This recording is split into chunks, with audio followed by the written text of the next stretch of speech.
প্রিয় দর্শক, আমন্ত্রণ জানাচ্ছি TVN24 এর নিয়মিত আয়োজন টিভি ওয়েলনেস দেখার জন্য। সাথে আছি ডাক্তার সজল আশফাক। দর্শক, আপনারা জানেন যে আমাদের অনুষ্ঠানটি সরাসরি নিউ ইয়র্ক স্টুডিও থেকে সম্প্রচারিত হচ্ছে এবং প্রতিটি পর্বে আমাদের সাথে থাকেন একজন চিকিৎসক এবং একটি বিষয়ের উপর আমরা কথা বলে থাকি। দর্শক, আজকে আমাদের সাথে উপস্থিত আছেন ডাক্তার মোহাম্মদ মমিনুল্লাহ এবং doctor Mohammad Mominullah, managing director, Buffalo medical care. আসুন পরিচিত হই আজকের অতিথির সঙ্গে। ডাক্তার মমিনুল্লাহ, আপনাকে স্বাগত জানাচ্ছি আমাদের আজকের এই আয়োজনে। আসসালামু আলাইকুম। ধন্যবাদ TVN24 সম্মানিত দর্শকদেরকে। আমি ডাক্তার মোহাম্মদ মমিনুল্লাহ আপনাদের সামনে আজকে একটা টপিকস নিয়ে আসবো। ডাক্তার সজল ভাইয়ের আমন্ত্রণে এবং TVN24 পারভেজ ভাইয়ের আমন্ত্রণে আমি এখানে এসেছি দর্শকদের জানানোর জন্য কিছু ব্যাপার নিয়ে। ধন্যবাদ ডাক্তার মোহাম্মদ মমিনুল্লাহ। আমার মনে হয় যে আজকের এই আলোচনা আমাদের খুব একটা প্রাণবন্ত আলোচনা হবে এবং আমরা যে বিষয়টি আজকে নির্বাচিত করেছি সেটি হচ্ছে যে সমসাময়িক বিষয়, সেটি হচ্ছে ফ্লু। এখন আসলে প্রায় ঘরে ঘরেই ফ্লু হচ্ছে, আমরা দেখছি এটা। তো প্রথমে আমি একটু জানতে চাই ছোট্ট করে ডাক্তার মমিনুল্লাহ আপনার কাছে যে আসলে ফ্লু সম্পর্কে একটু ধারণা আছে মানুষের, সর্দি কাশি হাঁচি জ্বর একটু এটাকে আমরা মনে করি, কিন্তু তারপরও একজন চিকিৎসকের দৃষ্টি থেকে যদি আপনি বলেন যে আসলে ফ্লুটা কি জিনিস। ধন্যবাদ সজল ভাই।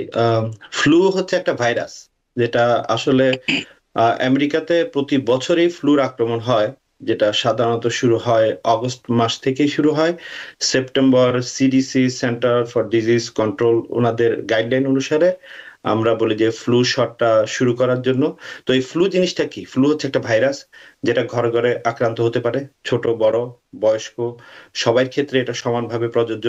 অনেকে চিন্তা করে যে কয়েকদিন আগে কোভিড চলে গেল, ফ্লু ভাইরাসের ভ্যাকসিন দেওয়া দরকার কিনা। আসলে আপনি চিন্তা করে দেখেন, যদি আপনি গুগল করেন বা আমরা অনেকে গুগল করে দেখে যে এই রোগটা কি, তো এই রোগটা হচ্ছে যে কিছু ভাইরাস প্রতি বছরই এটার প্যাটার্ন চেঞ্জ হয়। তো এটার কারণ হতে পারে কি, মানুষের অনেক জ্বর হতে পারে, সর্দি কাশি হতে পারে। তো এই বয়স্কদের ক্ষেত্রে এবং বাচ্চাদের ক্ষেত্রেই এই ভাইরাসটা সাধারণত বেশিরভাগ ক্ষেত্রে আক্রান্ত হয় এবং সাধারণত যারা ইয়াং আছে তাদের ক্ষেত্রে হয়। তবে এটা যদি আমরা চিকিৎসা করতে না পারি বা এটা কিভাবে আমাদের প্রতিরোধ করতে হবে বা কি করতে হবে, এই জিনিসগুলো আমাদেরকে জানতে হবে। এটা ইনফ্লুয়েঞ্জা, আমরা অনেক সময় জানি ইনফ্লুয়েঞ্জা ভাইরাস বলে, ফ্লু ভাইরাস বলে। এটা H1N1 আছে, H1N2 আছে, বিভিন্ন ভাবে এটা মানুষের দেহে ছড়িয়ে যেতে পারে। প্রতি বছর 1 লক্ষ লোক প্রায় ফ্লু ভাইরাসে আমেরিকার বিভিন্ন স্টেটে মারা যায়। এই সম্পর্কে অনেকের ভুল ধারণা আছে যে আমরা ফ্লু ভ্যাকসিন নিলে আসলে কি ফ্লুতে আক্রান্ত হব না, বা ফ্লু ভ্যাকসিন নিলে আমাদের কোনো ক্ষতি হতে পারে কিনা। তো এই সমস্ত জিনিসগুলো নিয়ে আমরা পর্যায়ক্রমে আলোচনা করব। সেটাই, মানে এই বিষয়গুলি আসলে আজকে আলোচনা থাকবে। অনেক ধন্যবাদ ডাক্তার মোহাম্মদ মমিনুল্লাহ। তো যেটা আপনি বলছিলেন যে হ্যাঁ, ফ্লু প্রতি বছরই হচ্ছে, বছরে একটা সময় এই যেটা বললেন যে উপসর্গগুলো সাধারণ মানুষ যেগুলোকে যেভাবে জানেন সেভাবে এটি হচ্ছে। তো এটা আমরা একটা জিনিস দেখি, আমরা অন্যান্য প্রসঙ্গে আলোচনা যাওয়ার আগে আপনি উপসর্গ অনেকটাই বলে দিয়েছেন। তারপর আমি একটা জিনিস জানতে চাই যে আমরা প্রায়শই দেখি যে যখন একটা ঘরে হয় তখন সেই ঘরে প্রায় সবাই হয়, বা আমরা দেখি যে বা কোনো একটা অফিসে যখন কারো হয় তখন সেখান থেকে অন্যদের ছড়িয়ে যায়। তো এক্ষেত্রে এই যে ছড়িয়ে যাওয়ার বিষয়টা, এটা কিভাবে ছড়ায়, এটা একটা প্রশ্ন। এবং পাশাপাশি একটা প্রশ্ন যে এই ছড়িয়ে যাওয়াটা কি কোনোভাবে রোধ করা সম্ভব কিনা। আমাদের হয়তো অনেকেরই বিষয়টা জানা থাকবে, তারপর আপনার কাছ থেকে খুবই সুনির্দিষ্টভাবে শুনতে চাই। সুনির্দিষ্টভাবে এটা যেটা সম্ভব, ফ্লু ভাইরাস থেকে প্রতিরোধ করা খুবই সোজা। যেমন আমরা যখন কোভিড হয়েছিল, সবাইকে বলা হুম। হচ্ছিল যে আপনারা যখন কোনো মানুষের সামনে যাবেন, লিস্ট 6 ফিট দূরত্ব বজায় রাখবেন। হাঁচি কাশি যাতে আমরা দেওয়ার সময় আমাদের যাতে এভাবে করে মুখটা ঢেকে রাখি, যাতে হুম। ওই যেটা এয়ারবর্ন ডিজিজ যেটা বলে। তো এয়ারবর্ন ছাড়াও এটা, যেমন ধরেন আপনি একটা ফ্লু আক্রান্ত রোগী আপনার সামনে আসলে, আপনি যদি ওনার সাথে হ্যান্ডশেক করেন, ওনার হয়তো হাঁচি কাশি ড্রপলেট যেটা বলে, এয়ারবর্ন এবং হুম। হুম। ড্রপলেট সবই, এবং কন্টাক্ট এভাবে একজন থেকে একজন আক্রান্ত হতে পারে। তো সবচেয়ে জি। ইম্পর্টেন্ট হচ্ছে যদি কেউ ফ্লুতে আক্রান্ত হয়, আমরা তার হুম। থেকে হুম। দূরে থাকতে হবে। ওনাকে এমন না যে কোভিড এর মতো পুরোপুরি আইসোলেশন করে একটা বদ্ধ রুমে রাখতে হবে তা না, কিন্তু একটু দূরত্ব বজায় রাখা, যাতে ওনার হাঁচি কাশির মাধ্যমে ওই পরিবারের বা আশেপাশে বন্ধু বান্ধব কেউ যাতে ওই ভাইরাসটা ওনাদের শরীরে ছড়িয়ে না যায়। এটা গেল এক। আচ্ছা। 2 নম্বর হচ্ছে প্রিভেন্ট করার জন্য কয়েকটা জিনিস, সবসময় হ্যান্ড ওয়াশ করা, মাস্ক পরিধান করা, তারপরে আমরা হাঁচি কাশির সময় মুখ ঢেকে রাখা, এবং আমাদের যেটা ভিটামিন সি সমৃদ্ধ খাবার, যেটা আমাদের ইমিউনিটি জি। বাড়াবে, সেটা ফ্লু ভ্যাকসিন নেওয়া। তো ফ্লু ভ্যাকসিন নেওয়ার ক্ষেত্রে খেয়াল রাখতে হবে 6 মাস থেকে 8 বছর পর্যন্ত প্রতিটা বাচ্চার ক্ষেত্রে 2টা ডোজ দেওয়া দরকার। যেটা আমরা হয়তো জুলাই আগস্টে প্রথম ডোজ, এর পরবর্তীতে সেকেন্ড ডোজ, অ্যাটলিস্ট 4 থেকে 6 সপ্তাহ গ্যাপ দিয়ে সেকেন্ড ডোজটা নেওয়া উচিত। আর বয়স্কদের ক্ষেত্রে সাধারণত বলা হয় একটা ডোজ নিলেই যথেষ্ট। তারপরও একটা খেয়াল রাখতে হবে, অনেকের প্রশ্ন থাকে যে একটা ফ্লু ভ্যাকসিন নিলে আমরা কয় মাস পর্যন্ত এই ভ্যাকসিনের কার্যকারিতা মানুষের দেহে থাকে। তো সবচেয়ে ইম্পর্টেন্ট হচ্ছে আমেরিকার প্রত্যন্ত অঞ্চলগুলোতে বেশিরভাগ ক্ষেত্রে, যেমন আপনি যদি আর যারা আলাস্কা বলি আমরা, বা ধরেন new York city, new York state, এই সমস্ত জায়গায় সাধারণত এই যে বাফলো, তারপরে সিরাকিউস, যে সমস্ত পেরিফেরি জায়গাগুলোতে সাধারণত বরফ কালটা একটু দীর্ঘ হয়। সাধারণত শুরু হয় অক্টোবর নভেম্বর, এটা এপ্রিল মে পর্যন্ত থাকে। যে কোনো একটা ফ্লু ভ্যাকসিন নিলে অ্যাটলিস্ট এটার কার্যকারিতা 6 মাস থাকে। সেজন্য বলা হয় যে সমস্ত ঠান্ডার এরিয়াগুলোতে একটু দেরি করে নিতে পারলে ভালো, যেমন অক্টোবর নভেম্বরে। তবে আমাদের স্টেটের গাইডলাইন অনুযায়ী আমরা সেপ্টেম্বর থেকে যে কেউ ফ্লু ভ্যাকসিন দেওয়া শুরু করতে পারে। তো আরেকটা জিনিস খেয়াল রাখতে হবে, কাদের ক্ষেত্রে ফ্লু ভ্যাকসিন বেশি জরুরি। যেমন অনেকে আছে বলে যে আমার হার্ট ডিজিজ আছে, আমার কিডনি, আমরা সিকেডি বলি থাকে, ঠিক আছে, অনেকে ক্যান্সার পেশেন্ট আছে, ওদের ক্ষেত্রে ফ্লু ভ্যাকসিনটা অন্যদের চেয়ে বেশি জরুরি। কারণ ওদের ইমিউন সিস্টেমটা অন্যদের ক্ষেত্রে থেকে অনেক দুর্বল। ওরা যে কোনো অবস্থায় আপনার ফ্লুতে আক্রান্ত হতে পারে। বিশেষ করে বয়স্ক মানুষদের ক্ষেত্রে যত দ্রুত সম্ভব ফ্লু ভ্যাকসিন দেওয়াটা খুবই জরুরি। অনেক ধন্যবাদ, অনেক ধন্যবাদ ডক্টর মমিনুল্লাহ। তো আসলে ঠিকই বলেছেন যে অনেকের মধ্যে উল্টোটাই ধারণা যে আমার তো হার্ট ডিজিজ আছে, আমি কি ভ্যাকসিন নিব কিনা, তারা হয়তো ভয় পান। আসলে যাদের ডায়াবেটিস আছে বা যাদের এমন কোনো রোগ আছে যাতে তাদের রোগ প্রতিরোধ ক্ষমতা কমে যাচ্ছে, এবং ক্যান্সারের পেশেন্টও যদি হয়, আসলে তাদের ক্ষেত্রেই ভ্যাকসিনটা আসলে আরো বেশি সিরিয়াসলি নেওয়া উচিত। তো বাচ্চাদের ক্ষেত্রে কি অবস্থা? বাচ্চাদেরও কি একই রকম গুরুত্ব দিয়ে ভ্যাকসিনটা নেওয়া উচিত? অবশ্যই বাচ্চাদের ক্ষেত্রে আরো বেশি গুরুত্ব দেওয়া উচিত। এই জন্যই বাচ্চারা সাধারণত স্কুলে যায়, এবং স্কুলে হচ্ছে যে কি একটা বদ্ধ ক্লাসরুমে বিভিন্ন বাচ্চা বিভিন্ন বাসা থেকে আসে, বিভিন্ন কালচার থেকে আসে, এবং ওইখানে অনেকে সর্দি কাশি নিয়ে বাচ্চারা স্কুলে আসে, সেখান থেকে বাচ্চারা খেলাধুলা করে। আমরা যদিও বাচ্চাদেরকে বাসায় বিভিন্নভাবে প্রোটেক্ট করার চেষ্টা করি, যখন ওরা খেলাধুলার জন্য যায় একজন একজনের সাথে ইন্টারঅ্যাক্ট করে, সেই ইন্টারঅ্যাক্টের কারণে দেখা যায় বাচ্চারা খুবই দ্রুত আপনার অসুস্থ হয়ে যায়, এবং বাচ্চারা যখন বাসায় আসে তাদের পরিবারের সবাইকে সেই ভাইরাসটা দিয়ে বেড়ায়। দেখা গেল যেমন আমাদের কাছে অনেক রোগী আসে যে বলে যে দেখেন আমার বাচ্চার থেকে আমি এটা পেয়েছি। আসলে হচ্ছে যে বাচ্চা থেকে পেয়েছে কিভাবে, এটা আমরা একটু আগে বলেছি, এটা কন্টাজিয়াস ডিজিজ বলতে এমন না একজন একজনকে ছুঁয়ে দিলে হবে, তা না। এটা হচ্ছে যে ড্রপলেট ইনফেকশন, এয়ারবর্ন টাইপের। তো এখন যখন বাচ্চারা স্কুলে যায়, ওরা যখন বাসায় আসে বাবা মার সাথে শোয়, খেলাধুলা করে, এক ভাইয়ের থেকে আরেক ভাইয়ের সাথে সংস্পর্শ হয়, সেখানে এই জন্য বাচ্চাদের ক্ষেত্রে সবচেয়ে জরুরি বয়স্কদের তুলনায়, বয়স্ক বলতে মধ্য বয়সের চেয়ে বাচ্চাদের, এবং যারা বৃদ্ধ যারা 60 বছর বা 55 বছর উপর, তাদের ক্ষেত্রে, এই 2 শ্রেণীর ক্ষেত্রে আমরা গুরুত্ব দিয়ে থাকি। আর সজীব ভাই আপনি একটা সুন্দর কথা বলেছেন, যেমন ডায়াবেটিস, হাইপারটেনশন, যাদের কিছু ডিজিজ আছে, যে ডিজিজ গুলোর কারণে মানুষের ইমিউন সিস্টেম সাধারণ মানুষের চেয়ে দুর্বল থাকে, তাদের ক্ষেত্রে অবশ্যই ফ্লু ভ্যাকসিন নেওয়া উচিত। এখন অনেকের একটা কথা আছে, যেমন ধরেন আপনার সিজার, যাদের এপিলেপসি, আমরা মৃগী ব্যারাম বলি বাংলায়, তাদের ক্ষেত্রে ফ্লু ভ্যাকসিন দেওয়ার সময় কশাসলি দিতে হবে, কারণ তাদের ক্ষেত্রে দিলে এটা হতে পারে। আর একটা রোগ আছে যেমন বলে গুলিয়ান বেয়ার সিনড্রোম, যেটা হচ্ছে যে অনেকের প্যারালাইসিস হয়ে যায়, নিচের অঙ্গটা হঠাৎ করে একটা ভাইরাসের আক্রমণে, তাদের ক্ষেত্রে লাইফ লং ফ্লু ভ্যাকসিন দেওয়ার ক্ষেত্রে ভেরি প্রিকশন নিতে হবে, না নিতে পারলেই ভালো। একমাত্র তার ফিজিশিয়ানের যদি পরামর্শ কমে সে নিতে পারবে। আবার যাদের ক্ষেত্রে ধরেন গত বছর একটা ফ্লু ভ্যাকসিন আমরা দিলাম, দেওয়ার পরপরই তার রিঅ্যাকশন হয়ে গেল, ধরেন মুখ ফুলে গেছে, নিঃশ্বাস বন্ধ হয়ে এসেছে, তাদের ক্ষেত্রে ফ্লু ভ্যাকসিনের যদি রিঅ্যাকশন থাকে, তাদের ক্ষেত্রে ফ্লু ভ্যাকসিন না নেওয়াটাই উত্তম। তো এখন প্রশ্ন আসতে পারে সজল ভাই, এই ফাঁকে একটু বলে দিই, তো তারা কিভাবে প্রোটেকশন নিবে? সুন্দর কথা। তারা প্রোটেকশন নেওয়ার জন্য ফ্লু ভ্যাকসিনটা জরুরি না। তাদের প্রোটেকশন নেওয়ার জন্য যেটা ধরি আপনি যেমন হসপিটালে যখন অনেকে আছে, ইউনিভার্সিটিতে আছে, কলেজে আছে, একটা ফর্ম ফিল আপ করতে বলে যে আপনি ফ্লু ভ্যাকসিন নিবেন কি নিবেন না। না নিলে হুম হুম এবং হসপিটালে কিন্তু ম্যান্ডেটরি ফ্লু ভ্যাকসিন নিতে বলে। যদি আপনি না নিয়ে থাকেন কি করতে হবে? মাস্ক পরিধান করতে হবে সবসময়। তাহলে মাস্ক পরিধান হুম করলে হুম। যাতে আপনার ফ্লু ভাইরাসটা আপনার নিঃশ্বাসের মাধ্যমে আপনার শরীরে প্রবেশ না করে। If you're wondering, should I get my COVID shot? Think about other people.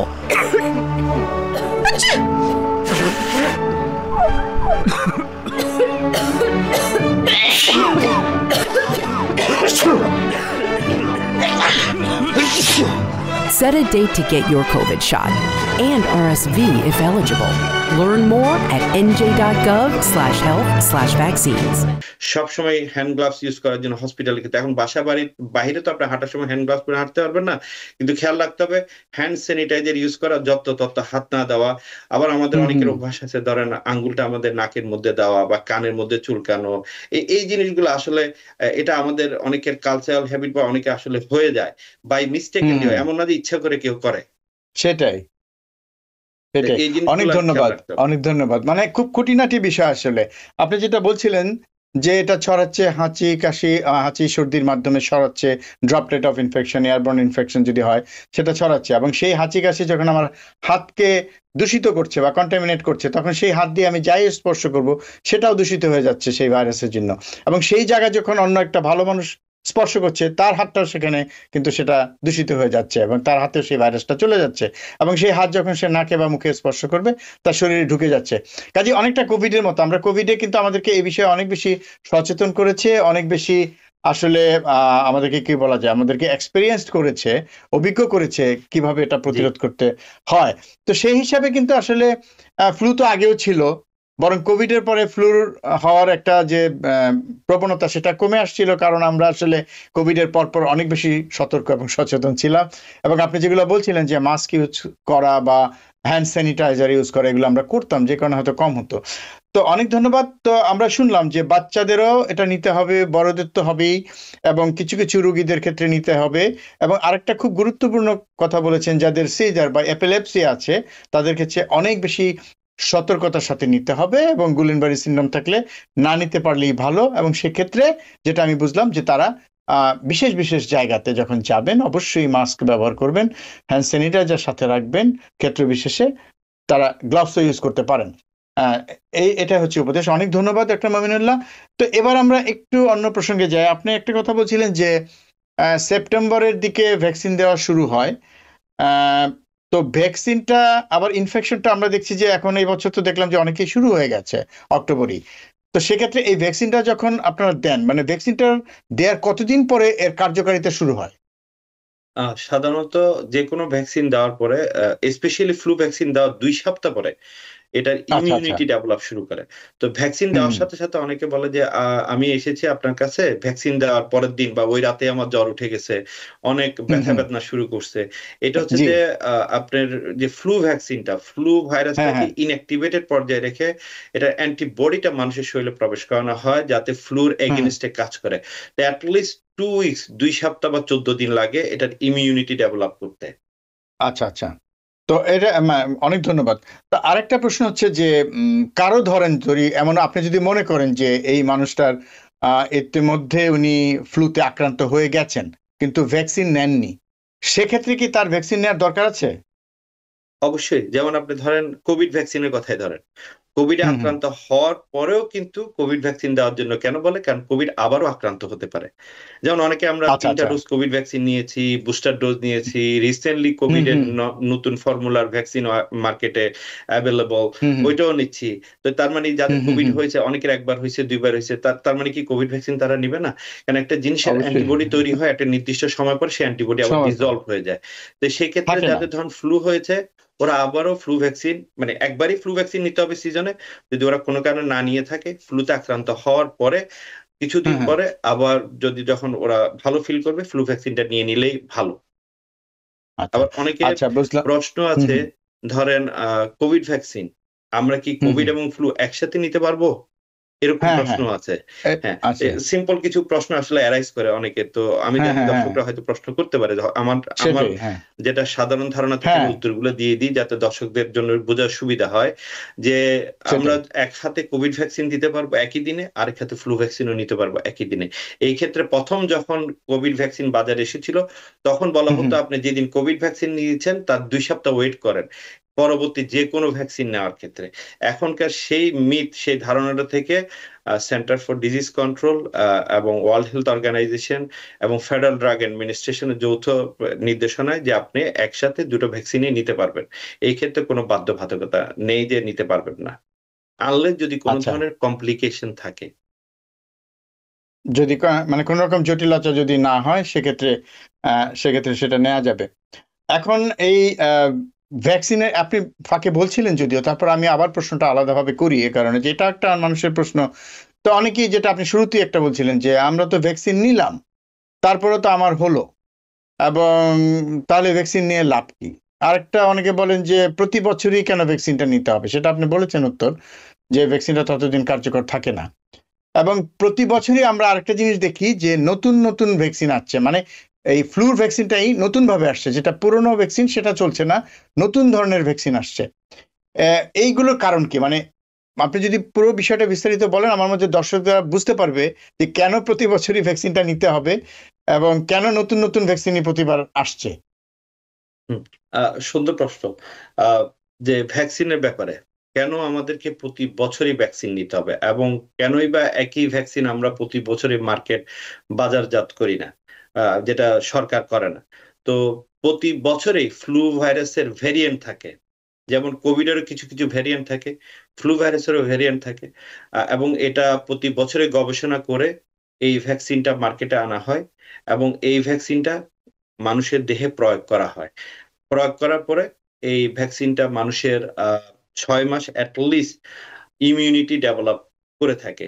এখন প্রশ্ন হচ্ছে ভ্যাকসিন নেওয়ার পরেও অনেকে ফ্লুতে আক্রান্ত হয়। তো সবার প্রশ্ন, আমি তো ভ্যাকসিন নিলাম, কেন আমার ফ্লু হলো, কেন আমি অসুস্থ হলাম, কেন আমি, কারণ ফ্লু ভাইরাস যার হয়েছে সে একমাত্র বুঝতে পারে যে আসলে কতটা ভয়াবহ। কারণ প্রচন্ড ব্যথা, জ্বর কোনো অবস্থায় কমে না সহজে, সারা শরীরে মনে হচ্ছে কেউ জানে আঘাত করেছে। তো এটা এখন এই যে ফ্লু ভ্যাকসিন কেন আমার ফ্লুটা প্রিভেন্ট করতে পারে না? তো ফ্লুটা ভ্যাকসিন দেওয়ার পরে একটা জিনিস খেয়াল রাখতে হবে, এই ভ্যাকসিন যদি না নিয়ে থাকতো, ওই ব্যক্তি যদি ফ্লুতে আক্রান্ত হতো তাহলে ওর অবস্থা ভয়াবহ খারাপ হতে পারতো, হয়তো মৃত্যুর দিকে যেতে পারতো। তো এই ক্ষেত্রে যেটা হয়, ভ্যাকসিন দেওয়ার পরে ওই ভয়াবহ ক্ষতিটা আর হয় না। যেটা হয়, আপনার মাইল্ড একটা ক্ষতি হয়, যে শারীরিকভাবে ব্যথা বেদনা, সাময়িক অস্বস্তি, জ্বর, হুম, হুম। আপনার হাঁচি কাশি, হয়তো 1 সপ্তাহ সবাই ভুগে এরপর আস্তে আস্তে ভালোর দিকে চলে যায়। তো এটা দেওয়া মানে এই না যে আপনি ফ্লুতে আক্রান্ত হবেন না, কিন্তু এটা দেওয়ার অর্থ হচ্ছে এই যে মেজরিটি ক্ষেত্রে ফ্লুতে আক্রান্ত না হওয়ার সম্ভাবনাই বেশি, যারা হুম, আক্রান্ত হুম। হবে তাদের মারাত্মক ক্ষতি হওয়ার সম্ভাবনাটা অনেক কম। সেটাই, মানে অনেক ধন্যবাদ, মানে অনেক ধন্যবাদ। দর্শক নিশ্চয়ই আপনারা বুঝতে পেরেছেন যে তারপরও ভ্যাকসিন নিতে হবে, কারণ ভ্যাকসিন নেওয়ার যে অ্যাডভান্টেজ, যে সুবিধা, সেটা হচ্ছে যে তারপরে যদি হয় সেটা কিন্তু অনেক মৃদু পর্যায়ের হবে। মানে আপনি ঠিক, মানে সত্যিকারের ফ্লু যদি আক্রান্ত হতো তাতে আপনার যে পরিমাণ তীব্রতা আপনার উপর দিয়ে যেত, আপনি যে ধরনের উপসর্গে আক্রান্ত হতেন, যতটা কষ্ট পেতেন সেই পরিমাণ কষ্ট আপনি পাবেন না। খুবই সামান্য পরিমাণের কষ্টের উপর দিয়ে হয়তো যাবে, কিন্তু আপনি, এবং সেক্ষেত্রে হয়তো অনেক জটিলতাও আপনি এড়াতে পারবেন যদি ভ্যাকসিনটা নেন। অনেক ধন্যবাদ ডাক্তার মমিনুল্লাহ। ডাক্তার মমিনুল্লাহ, একটা প্রশ্ন, যে আমরা কিন্তু অবহেলা করি, মানে ভ্যাকসিন নেওয়ার ব্যাপারে আমার দেখা গেছে যে আমাদের কমিউনিটির মধ্যে নানা রকম কুসংস্কার আছে, তার বাইরেও সবাই ওই যে এই কথাগুলি ভাবেন নিয়ে লাভ কি, এবং নিতে চান না। কিন্তু এ না নিলে যে ঝুঁকিটা আছে, যে মৃত্যু ঝুঁকি, আমার মনে হয় যে এই বিষয়ে বোধহয় অনেকের খুব একটা খবর নেই, জানাই নেই তাদের। আপনি যদি সে বিষয়ে একটু বলেন তাহলে হয়তো বা তাদের মধ্যে যদি একটু তাগিদ তারা অনুভব করেন যে ভ্যাকসিনটা নেওয়া উচিত। হুম, যদি আমরা ভ্যাকসিনটা না নিই কি ক্ষতি হতে পারে, এবং অনেকের ক্ষেত্রে কোনো ক্ষতিই হয় না, যেটা সত্য। যেমন কোভিডে যখন হুম, হুম। আক্রান্ত হয়েছিল অনেক মানুষের কিন্তু কোভিড আমেরিকাতে হয়েছে, আবার অনেকের কিছুই হয়নি। অনেকে আক্রান্ত হওয়ার পরে সামান্য সমস্যা হয়েছে, এরপর ভালো হয়ে গেছে। আবার দেখা যায় হাজার হাজার লক্ষ লক্ষ লোক সারা দুনিয়া পৃথিবী জুড়ে মারা গেছে। সে আপনি ফ্লুর ক্ষেত্রে দেখেন, যে প্রতি বছরে 60,000 থেকে 1 লক্ষ লোক আমেরিকাতে মারা যায়, যেটার খবর অনেকে জানে না। তো এখন বয়স্কদের ক্ষেত্রে যারা আগেও আমরা আলোচনা করেছি, যাদের বিভিন্ন ধরনের রোগ আছে, যেমন ডায়াবেটিস বলেন, হাইপারটেনশন, হাই কোলেস্টেরল, তারপরে ধরেন আপনার হার্ট ডিজিজ, কিডনি ডিজিজ, তারপরে ধরেন ক্যান্সার পেশেন্ট, যারা খুবই মারাত্মকভাবে অসুস্থ, তাদের ক্ষেত্রে যদি ফ্লু ভাইরাস একবার আক্রান্ত করে, সেখান থেকে তাদের নিউমোনিয়া হয়ে যেতে পারে। সেইখান থেকে সেই নিউমোনিয়ার কারণে মানুষ রেসপিরেটরি ফেলিউর হতে পারে, মানুষ হসপিটালাইজ হতে পারে, সেখান থেকে অনেক সময় অর্গান ফেলিউর হতে পারে, কিডনি ডিজিজ এটা মারাত্মকভাবে বেড়ে যেতে পারে, শরীরের অঙ্গ প্রত্যঙ্গগুলো অসাড় হয়ে যেতে পারে। এতে মানুষ আস্তে আস্তে মৃত্যুর দিকে ঝুঁকে পড়ে। এবং যদিও কেউ অনেকে সুন্দরভাবে বাসায় ফিরে আসার পরেও এই ধকলটা ওদের অনেক দিন ওদেরকে সার্ভাইভ করতে হয়। তো সজল ভাই, আমি সেটাই। মাঝখানে একটা কথা মানে টপিকস এর মধ্যে আলোচনা করতে চাই। সেটা হচ্ছে যে দেখেন, অনেকে আবার জিজ্ঞেস করে যে ফ্লু বা কোল্ড বা কোভিড, এই তিনটা তো কাছাকাছি। আমরা কোভিড হলে কিভাবে বুঝতে পারবো, ফ্লু হলে কিভাবে আমরা চিন্তা করতে পারবো, বা আপনার কোল্ড সামান্য সর্দি কাশি হলে কিভাবে হ্যাঁ, বুঝতে পারবো? আমার মনে হয় যে আপনি খুবই সুন্দর একটা প্রশ্নের অবতারণা করেছেন। এটা একটু বিস্তারিত শুনতে হবে, তো একটু আমাদেরকে একটু বিরতিতে যেতে হবে। দর্শক, সময় হলো বিরতি নেবার। বিরতির পর আবার ফিরে আসবো অনুষ্ঠানে, আশা করি আমাদের সাথেই থাকবেন। If you're wondering, should I get my COVID shot? Think about other people.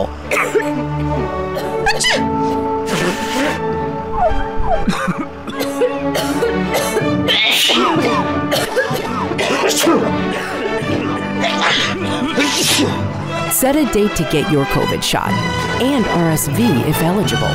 Learn more at nj.gov/health/vaccines. দর্শক, বিরতির পর আবার ফিরে এলাম অনুষ্ঠানে। আপনারা দেখছেন টিভিএন ওয়েলনেস। আমাদের সাথে আছেন আজকের অতিথি ডক্টর মোহাম্মদ মমিনুল্লাহ, ওনার এবং medical director Buffalo medical centre. এবং আজকে আমরা কথা বলছি ফ্লু নিয়ে। তো বিরতিতে যাওয়ার আগে একটা প্রশ্ন উনি নিজে থেকেই তুলেছিলেন, যে অনেকের মধ্যে হয়তো প্রশ্ন আছে যে যেটা আমরা বলি কমন কোল্ড, ফ্লু এবং একই সাথে যেটা কোভিড। তো এগুলোর উপসর্গ প্রায় একই রকম। তারপরও আমরা ওনার কাছ থেকে জানতে চাইবো, বা উনি বলতে চাচ্ছিলেন যেটা, যে এই তিনটাকে আমরা কিভাবে পার্থক্য করব। হ্যাঁ, খুব সুন্দর প্রশ্ন, যেটা আসলে আমি নিজ থেকে অবতারণা করেছি দর্শকদের বোঝার উদ্দেশ্যে। যেমন আমরা যদি কোভিড এর ক্ষেত্রে ধরি, অনসেট যেটা বলে, কিভাবে এটা শুরু হয়, এটা হচ্ছে যে আপনার গ্রাজুয়াল, আস্তে ধীরে শুরু হয়। দেখবেন কোভিড এর রোগীর ক্ষেত্রে আপনার জ্বর শুরু হতে পারে আস্তে ধীরে, আর ইনফ্লুয়েঞ্জা বা ফ্লুর ক্ষেত্রে শুরু হয় ভেরি র্যাপিড। আপনার জ্বর যখন আসে সেটা স্পাইক করে খুব দ্রুত 103, 104 পর্যন্ত। আর ঠান্ডা রোগীর ক্ষেত্রে যারা আমরা কমন কোল্ড বলে থাকি, হালকা জ্বর থাকে, গায়ে গায়ে জ্বর থাকে। তারপরে ধরেন আপনার ফিভারের কথা আমরা বললাম, চিলস মানে আমরা শরীরে কাঁপুনি হয় কিনা। কোভিড এর ক্ষেত্রে আপনার যেটা হয় মাঝে মধ্যে, ফ্লু এর ক্ষেত্রেও সেটা মাঝে মধ্যে কাঁপুনি দিয়ে জ্বর আসে। কোল্ড এর ক্ষেত্রে কিন্তু তেমন, এটা ভেরি রেয়ার।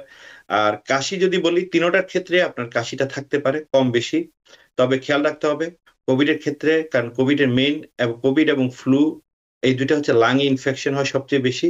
1-2 দিন পরে প্রচন্ড রকমের কাশি শুরু হয়ে যায়। শর্টনেস অফ ব্রেথ অর্থাৎ শ্বাসকষ্ট হয় কিনা, এটা ভেরি ভেরি কমন হচ্ছে কোভিড এর ক্ষেত্রে। আর ফ্লু এবং কোল্ড এর ক্ষেত্রে এটা হচ্ছে যে রেয়ার, খুব অত বেশি না। আর যদি মাথা ব্যথা, সবার ক্ষেত্রে কম বেশি মাথা ব্যথা থাকে, তবে কোল্ডের ক্ষেত্রে সাইনাস ইনফেকশনটা হয়, কারণ এটা নাকের আশেপাশে অংশটুকুতেই সাইনাসের প্রবলেমের কারণে এটা হয়ে থাকে। আর শরীর ব্যথা, আপনার কোভিড এবং ফ্লু এই দুইটার ক্ষেত্রে কমন, সারা শরীরে ব্যথা করে, মাথা ব্যথা থেকে পায়ে ব্যথা, শরীরের মাংসপেশিতে ব্যথা। আর কোল্ডের ক্ষেত্রে অত বেশি না, হালকা হালকা ম্যাজ ম্যাজ করে, অনেকে বলে যেটা বাংলায় অল্প ব্যথা। আর যদি আমরা টায়ার্ড, ফ্যাটিগের কথা বলি, ক্লান্ত, এটা হচ্ছে কোভিড এর ক্ষেত্রে সবচেয়ে কমন। আর অন্য দুটোর ক্ষেত্রে হয় বাট অল্প পরিমাণে। নাক বন্ধ হয়ে যাওয়া, তিনোটার ক্ষেত্রেই হয়ে থাকে, তবে সবচেয়ে বেশি হয় কোল্ডের ক্ষেত্রে। আপনার স্নিজিং, হাঁচিটা সাধারণত কোভিড এর ক্ষেত্রে তেমন কোনো হাঁচি থাকে না। বাকি দুটোর ক্ষেত্রে এটা হচ্ছে যে আপনার মোটামুটি থাকে কম বেশি। গলা ব্যথা আপনার সবচেয়ে বেশি হয় কোল্ডের ক্ষেত্রে, অন্য দুটোর ক্ষেত্রে সামটাইমস। লস অফ স্মেল, তিনোটার ক্ষেত্রে কিন্তু আপনার মুখের গন্ধ বা স্বাদ, আমরা যে খাবারের, এটা হতে পারে, তবে কোভিড এর ক্ষেত্রে এটা বেশি কমন হয়। লস অফ টেস্ট, যে আমরা যে কোনো কিছু স্মেল বলেন, গন্ধ পাওয়া, আর টেস্ট, সেটা সবচেয়ে বেশি হয় কোভিড এর ক্ষেত্রে। এয়ার ইনফেকশন সবগুলোর ক্ষেত্রে হতে পারে, মাঝে মধ্যে ডায়রিয়া হতে পারে। তো এখন প্রশ্ন হচ্ছে যে এই যে আমি কতগুলো কথা বলছি, সবাই কনফিউজ যে কিছু হলো কিছু হলো না, আসলে তো ডিফারেন্সিয়েট করা বড়ই মুশকিল। এখন এটা সেটাই। আমরা কিভাবে ডিফারেন্সিয়েট করতে পারবো? সিম্পল আনসার, আমরা একটা প্রথমে যে কোনো রুগী আসলে আমরা একটা কোভিড কিট পাঠিয়ে দিতে পারি, বা আপনি একটা কোভিড এর টেস্ট করে নিলেন, আপনি নির্দ্বিধায় বলতে পারলেন যে আপনার কোভিড হলো না হলো না। হুম হুম এখান থেকে প্রথম ডিফারেন্সিয়েটটা। দ্বিতীয়টা হচ্ছে যে যদি কোভিড না হয়ে থাকে তাহলে কি হতে পারে? ইনফ্লুয়েঞ্জা হতে পারে। তাই ইনফ্লুয়েঞ্জার জন্য আমরা র্যাপিড টেস্ট করতে পারি, আর্জেন্ট কেয়ারে যেটা করা হয়ে থাকে ফ্লু হুম হুম। ডিটেক্ট করার জন্য। সেটা হলে আমরা ফ্লু ভাইরাসের যে ট্যামসিলোভির, যে অস্টালমাভির যে ওষুধগুলো দিয়ে থাকা হয় সেগুলো দিয়ে, আর যদি এটা কোনোটাই না হয় তাহলে বুঝতে হবে এটা ঠান্ডা থেকে হয়েছে, নর্মাল ঠান্ডা। হুম হুম। সেই ক্ষেত্রে সর্দি কাশির ওষুধ যেগুলা, তো এইগুলা আসলে কিছুটা আমাদের সবাই কনফিউশনে থাকে। তবে মেইন জিনিসটা হচ্ছে আপনার ফ্লু হলে তীব্র ব্যথা থাকে, স্পাইক করবে ফিভার খুবই দ্রুত, ডে 1 থেকে 103 104 এর মধ্যে চলে যায় এবং রুগী বিছানায় হুম হুম। পড়ে থাকে, উঠতে খুবই কষ্ট হয়। কোভিড এর হুম ক্ষেত্রে হুম। 1-2 দিন পর থেকে এটা ডেভেলপ করে। এই ফিভারটা কিন্তু একটা ডিফারেন্সিয়েট মেইন। আর আচ্ছা শ্বাসকষ্ট হলে আমরা ওইদিকে যেতে পারি আর কি। আচ্ছা আচ্ছা, অনেক ধন্যবাদ, অনেক ধন্যবাদ। অনেক বেশি মানে বুঝতে অসুবিধা হলেও তারপর আমার মনে হয় যে আপনি যতটা সুন্দরভাবে আলাদা আলাদা করে বললেন, আমার মনে হয় তারপরও তাতে হয়তো কিছুটাই দর্শকরা বুঝতে পারবেন। এবং শেষ ভাগে যেটা বললেন যে প্রত্যেকটার জন্য অন্তত মানে যেটা কোভিড এবং ইনফ্লুয়েঞ্জার জন্য দুটো পরীক্ষা আছে, সেটা করলেই কিন্তু খুব সহজেই এবং খুব সহজেই অল্প সময়ের মধ্যে জানা যাচ্ছে যে আসলে কোনটা হয়েছে। এবং এক্ষেত্রে চিকিৎসার কথা একটু বলছিলেন আপনি, তারপরে কি বলবেন একটু যে চিকিৎসাটা কি একই রকম না মানে কি একটু ভিন্ন ভিন্ন চিকিৎসা? হ্যাঁ, চিকিৎসার ক্ষেত্রে কম বেশি আসলে সবাই আমরা প্রশ্ন করি যে ফ্লু হলো, ফ্লুর কি কোনো আলাদা যেমন অনেকে বলে ওষুধ? আমাদের কাছে আসলে সবাই কমন প্রশ্ন, আমাকে একটা অ্যান্টিবায়োটিক দিয়ে দেন, আমার হুম। কিন্তু অ্যান্টিবায়োটিক ছাড়া ভালো হয় না। এটা ভালো আসলে হয় না। আমরা যারা আছে, কিন্তু আপনি দেখবেন যে আমরা ফরেন ফিজিশিয়ান যাদেরকে বলি, আমেরিকান যারা ফিজিশিয়ান, তারা কিন্তু হুম। সহজে কোনো অ্যান্টিবায়োটিক কোনো রুগীকে প্রেসক্রাইব করে না, ভেরি রেয়ার। যেমন অ্যামোক্সিসিলিন আর এজিথ্রোমাইসিন, এই দুইটা অ্যান্টিবায়োটিক ছাড়া এই দেশে আপনার কোনো অ্যান্টিবায়োটিক ওদের হাত থেকে কিন্তু লেখানো বড়ই মুশকিল। কারণ সেটাই ওরা আসলে আমি চায়। একটু ইন্টারাপ্ট করি, মামুন ভাই, যে এটা হচ্ছে কি আমাদের বাংলাদেশে আমরা যে যথেচ্ছভাবে যে অ্যান্টিবায়োটিক ব্যবহার করে আসি এবং ডাক্তারের পরামর্শ ছাড়া যে বাংলাদেশে যেভাবে আমরা রোগীদেরকে দেখি যে অ্যান্টিবায়োটিক খেতে, আমার মনে হয় যে সেই প্রবণতা থেকেই তারা এখানে এসেও তাদের সিদ্ধান্তটা আপনাদের উপর চাপিয়ে দিতে চান। হ্যাঁ বলুন। হ্যাঁ, না, এটার ক্ষেত্রে যেটা হচ্ছে যে আসলে এই দেশে কেন অ্যান্টিবায়োটিকটা লেস দেওয়া হয়ে থাকে, আপনি দেখেন রিসেন্টলি সিডিসি, যেটা সেন্টার ফর ডিজিজ কন্ট্রোল, ওনাদের যে রিসেন্ট ডাটা রিসার্চ করে দেখতেছে কিছু কিছু অ্যান্টিবায়োটিক রেজিস্ট্যান্ট ডেভেলপ করতেছে আমেরিকাতে। কারণ হুম হুম যাচ্ছে আমাদের দেশে তো আপনার প্রথমে যে কোনো রুগী গেলে, যে প্রথমেই হসপিটালে ভর্তি হলে মাথা ব্যথা রুগী হলে কিন্তু সেফট্রাক্সন একটা বড় অ্যান্টিবায়োটিক দিয়ে দেয়, সেফালোস্প্রিন গ্রুপের, যেটা অনেক হাই পাওয়ার, কোনো কজ ছাড়াই দেয়। আমি কাউকে ব্লেম করবো না, এটা ব্লেম করার জন্য না। যেটা হচ্ছে যে এই দেশের সিস্টেমটা একটু ডিফারেন্ট। এখানে বলে কি সেলফ ইমিউনিটিটা ডেভেলপ করার জন্য, যে আপনি যত বেশি ভালো ইমিউনিটি ডেভেলপ করবেন, যত বেশি আপনার, যেমন বলা হয় আপনি ভিটামিন সি সমৃদ্ধ খাবার খান, অরেঞ্জ খান, লেমন খান, অরেঞ্জ জুস আপনি খেতে পারেন, তবে ওইটা হচ্ছে কনসেন্ট্রেটেড অর্গানিক যেটা আছে, যেটা আল্লাহ পাক প্রদত্ত। যেমন ধরেন আপনার অ্যাপল আছে, বিভিন্ন ধরনের ভিটামিন সি সমৃদ্ধ খাবার, তারপর ভিটামিন ডি যেটা ইমিউনিটি ডেভেলপ করে, জিঙ্ক, ভাইটামিন সি, এগুলো যদি আপনি খেয়ে থাকেন এবং একটু হুম বেশি বেশি করে পানি খান, তাহলে কিন্তু আপনার ইমিউনিটি ডেভেলপ করে। তা আমরা যে জায়গাটা ছিলাম যে কিভাবে আমরা চিকিৎসা করতে পারি, হুম চিকিৎসার হুম ক্ষেত্রে হ্যাঁ, কখন অ্যান্টিবায়োটিক, অবশ্যই অ্যান্টিবায়োটিক দেওয়ার দরকার আছে, কিন্তু সেটা বুঝতে হবে কোন ক্ষেত্রে কোন রোগীকে দেওয়া দরকার। নাহলে হবে কি আমরা একটা অ্যান্টিবায়োটিক দিয়ে দিলাম, যেমন ফ্লুর কথাই ধরি, হুম হুম। ফ্লুতে যারা আক্রান্ত হচ্ছে তাদের ক্ষেত্রে অ্যান্টিবায়োটিক যদি আমরা দিয়ে থাকি প্রথম থেকে, সে আসলে তো একটা জি, ফ্লু ভাইরাস, ভাইরাসের জন্য কিন্তু কোনো অ্যান্টিবায়োটিক নাই, পৃথিবীতে আবিষ্কার সেটাই। এখনো হয়নি। তো ভাইরাসের জন্য হচ্ছে যে আপনার অস্টালমাভি যে কিছু ওষুধ আছে যেগুলো হচ্ছে ফ্লু ভাইরাসকে নিয়ন্ত্রণে রাখার জন্য, জ্বরকে নিয়ন্ত্রণে রাখার জন্য ব্যবহার করা হয়ে থাকে। এখন কথা হচ্ছে অ্যান্টিবায়োটিক কখন দিবেন? যখন একটা রোগীর শ্বাসকষ্ট শুরু হলো, আমরা লাংসটা চেক করে দেখলাম ফুসফুসটা কোনো কারণে লাং সাউন্ড কমে যাচ্ছে, নিউমোনিয়া হওয়ার লক্ষণ প্রকাশ পাচ্ছে, তখন হুম হুম আপনাকে, হ্যাঁ, এখন নিউমোনিয়া ভাইরালও হতে পারে, ব্যাকটেরিয়ালও হতে পারে। তো এখন জি বয়স্ক রোগীর ক্ষেত্রে অনেক ক্ষেত্রে আমরা দিয়ে থাকি। এটা হচ্ছে বেনিফিট অফ ডাউট, এটার ক্ষেত্রে ক্ষতি হওয়ার সম্ভাবনাটা খুব কম, তবে দিলে এটা ইমপ্রুভটা হয়ে যায়। আর কোভিড এর ক্ষেত্রে কিন্তু দেখবেন সবসময় কি বলে, আপনি হসপিটাল যান, ইয়ারে যান, যেখানেই যান, এক কথাই বলে আইবুপ্রোফেন, টাইলেনল, ভিটামিন সি, আর বেশি বেশি করে পানি খান, জ্বরটা কন্ট্রোলে রাখেন, আইসোলেশনে থাকেন, এটাই। কিন্তু ফ্লুর ক্ষেত্রে একটা ওষুধ আছে যেটা অস্ট্রালমাভির আমরা দিয়ে থাকি, এটা দিলে আপনার ফ্লুটা 7 দিনের জন্য দিয়ে রাখা হয়, যেটাতে আপনার ফ্লু ভাইরাসটা কন্ট্রোলে আসার জন্য। 7 দিন পরে আস্তে আস্তে আপনার ইমপ্রুভ হয়, অনেকের 5 দিনের ক্ষেত্রে ইমপ্রুভ হয়। আর হুম কমন হুম কোল্ডের ক্ষেত্রে আসলে দেওয়ার কোনো কিছু নেই। কিন্তু একটা কথা খেয়াল রাখতে হবে, ফ্লুর পরবর্তী কনসিকুয়েন্স যদি আমরা ট্রিটমেন্ট পর্যাপ্ত পরিমাণে না করি, জি বয়স্কদের ক্ষেত্রে কি হতে পারে, যেমন ব্রঙ্কাইটিস ডেভেলপ করতে পারে, নিউমোনিয়া ডেভেলপ করতে পারে, কানে ইনফেকশন ডেভেলপ করতে পারে, সাইনাস হুম হুম ইনফেকশন হতে পারে, তারপর ডিহাইড্রেটেড হয়ে যেতে পারে। কারণ ফ্লুর কারণে, জ্বরের কারণে প্রচন্ড যে কোনো জিনিস, শরীরের তাপমাত্রা যখন বেড়ে যায় তখন হুম শরীরের হুম পানি শূন্যতা তৈরি হয়, কারণ গরমের সেটাই কারণে, শরীরের টেম্পারেচারের কারণে পানিটা কিন্তু কমে আসে। তো এই জন্য প্রচুর বলে যে হাইড্রেশন হাইড্রেশন হাইড্রেশন, এটার কোনো বিকল্প কিন্তু কিছু নেই। জি, অনেক ধন্যবাদ, অনেক ধন্যবাদ। আসলে আমার মনে হয় যে চিকিৎসার ব্যাপারে দর্শক আপনারা একটা দিক নির্দেশনা পেয়ে গেছেন যে কিভাবে চিকিৎসাটা আমরা করে থাকি। ডক্টর মামুনুল্লাহ, একটা প্রশ্ন, আপনি কিন্তু একটা সময় বলছিলেন যে এমন যে কোভিড এবং ফ্লু দুটোর ক্ষেত্রেই ফুসফুসটা আক্রান্ত হওয়ার ঝুঁকিটা একটু বেশি। তো সেক্ষেত্রে কি এরকম বলা যায় যে যাদের অ্যাসমা আছেন বা যাদের আগে থেকে একটু ব্রঙ্কাইটিস আছে বা যারা ধূমপায়ী, আমি সিওপিডির কথা বাদই দিলাম, তো এরকম যাদের আছে, প্রায়শই যাদের একটু একটু খুসখুসে কাশি থাকে বিভিন্ন কারণে স্মোকিং এর জন্য, তারা কি এই ধরনের সংক্রমণ মানে ইনফ্লুয়েঞ্জা বা ফ্লু হলে তারা কি একটু বেশি ঝামেলায় পড়ে যেতে পারেন? খুবই সুন্দর প্রশ্ন সদর ভাই। সবার আগে আমি বলবো, যারা স্মোকিং করেন, প্লিজ স্টপ, পজ। এখানে এটা সেকেন্ড অপশন কিছু নাই। স্মোকিংটা কিন্তু মানুষের লাংসের যে ক্যাপাসিটি সেটা কমিয়ে দেয়। আর এটা যতখানি সম্ভব অ্যাভয়েড করে রাখাই ভালো। কারণ আপনি খেয়াল রাখতে হবে, ফ্লু হলে আমি আগেও বলেছি, কোভিড হলে আগেও বলেছি, এটা লাংয়ে সবচেয়ে বেশি ইনফেকশন হয়। সেই ক্ষেত্রে আপনার শ্বাসকষ্ট, যারা অ্যাজমা রোগী আছে তাদের ক্ষেত্রে শ্বাসকষ্ট হতে পারে। তো এখন অনেক সময় আমাদের অনেক রোগীর প্রশ্ন থাকে যে, আমার যখন ফ্লু হলো, আমরা তো বাসায় থাকতে পারি, ভিটামিন সি সমৃদ্ধ খাবার খেতে পারি, ভিটামিন সি ট্যাবলেট খেতে পারি, প্রচুর অরেঞ্জ জুস, পানি খেতে পারি, কিন্তু কখন আমার ডাক্তারের কাছে যেতে হবে, কখন আমার ডাক্তারের পরামর্শ নেওয়াটা জরুরি। হ্যাঁ, জি এই ক্ষেত্রে মনে রাখতে হবে, সজল ভাই যে প্রশ্ন করে বলেছেন তার উত্তরটা হচ্ছে, যখন কোন রোগীর শর্টনেস অফ ব্রেথ, অর্থাৎ শ্বাসকষ্ট শুরু হয়ে যায়, শ্বাসকষ্ট।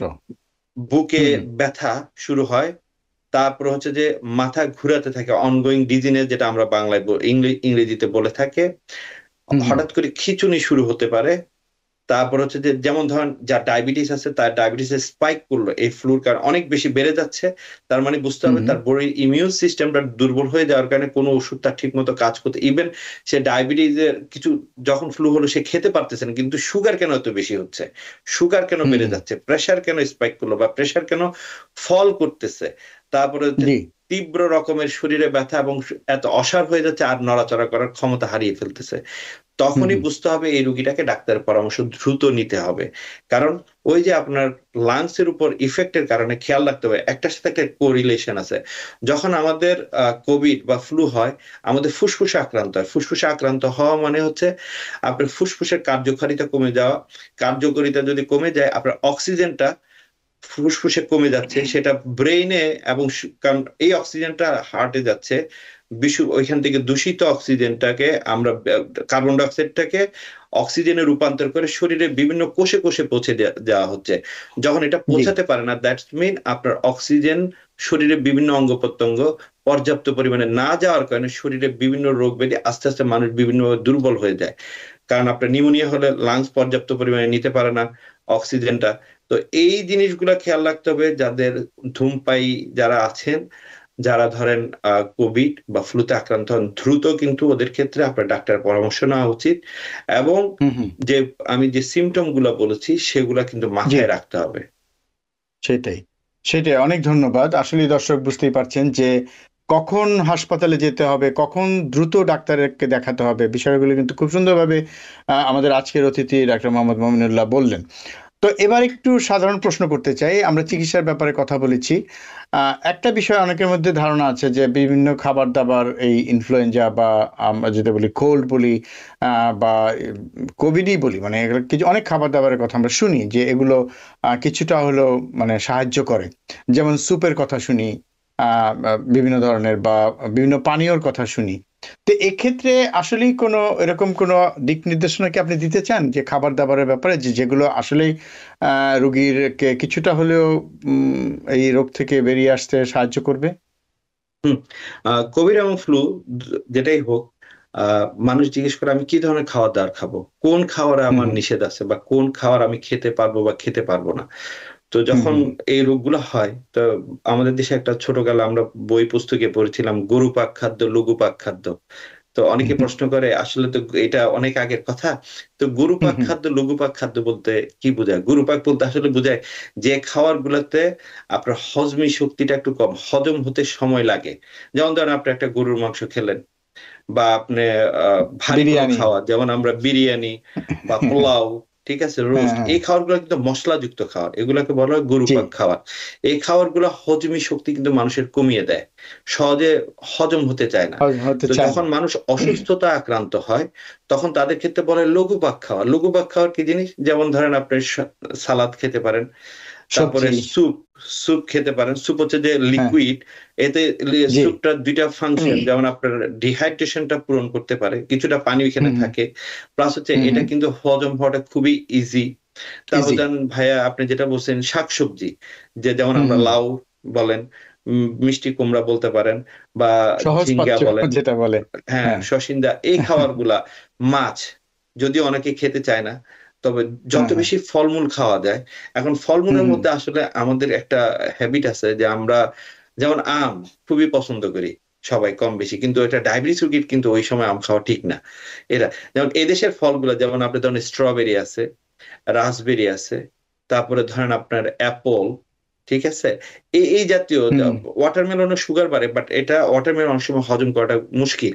তো কিছু কিছু খাবার গুলো আপনি অল্প অল্প করে, এমন না যে আমি শুধু ফলই খাবো আজকে আর কিছুই খাবো না, তা না।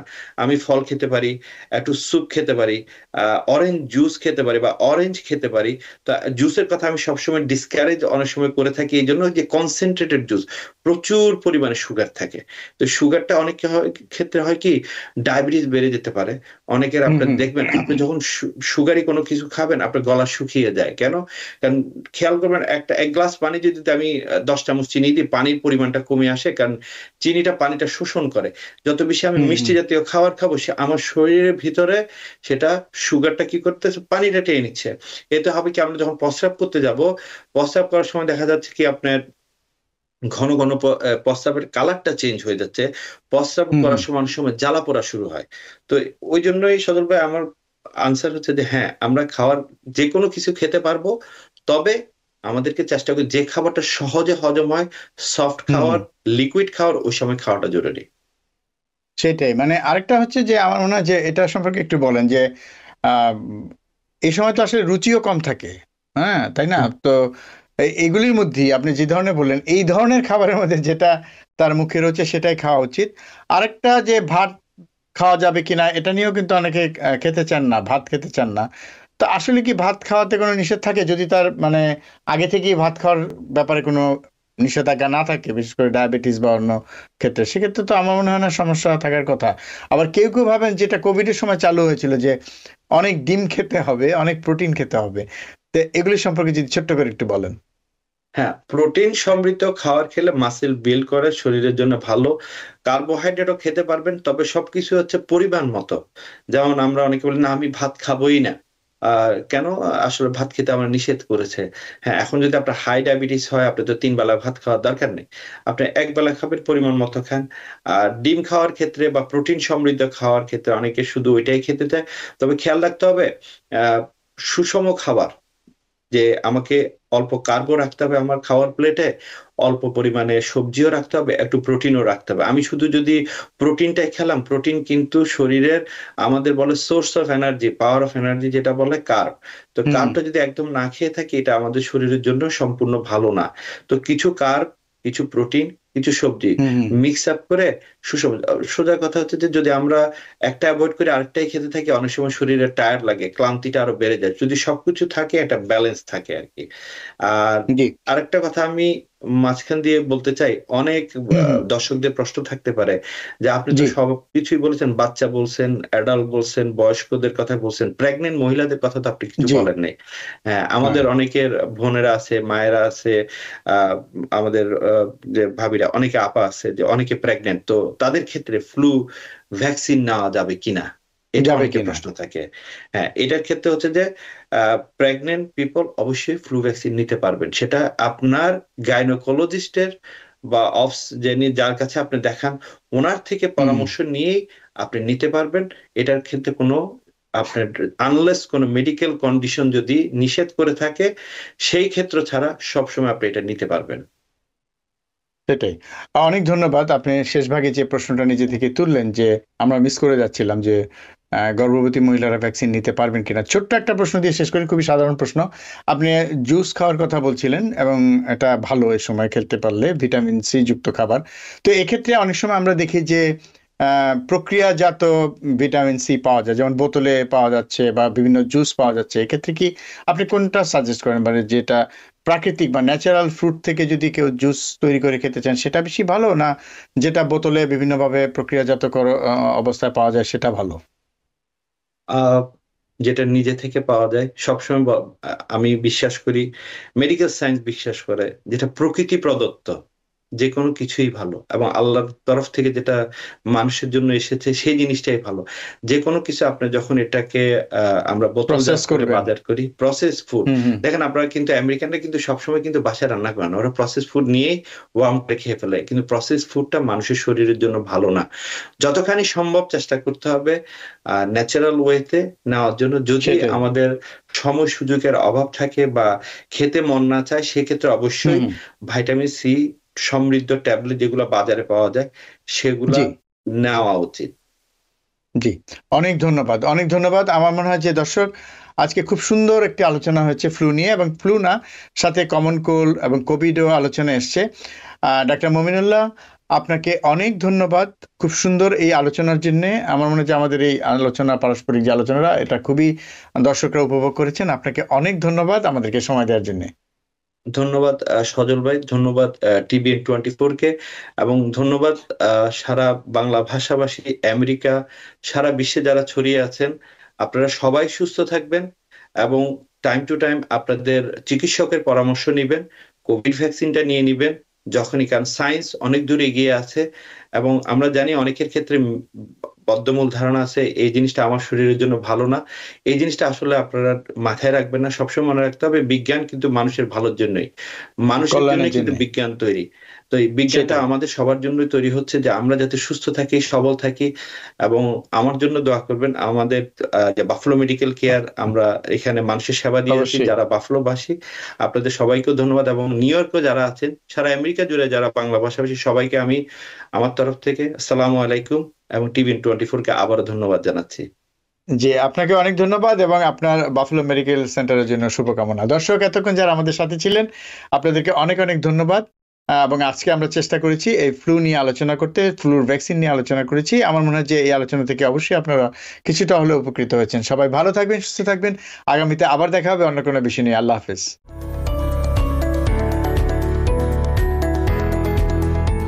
টিবিএন 24 টেলিভিশন দেখতে আজই কল করুন 7187776556। লগ ইন করুন www.totalcablebd.com। নিউ ইয়র্ক থেকে সম্প্রচারিত টিবিএন 24 টেলিভিশন বিশ্বজুড়ে বাঙালির কণ্ঠস্বর।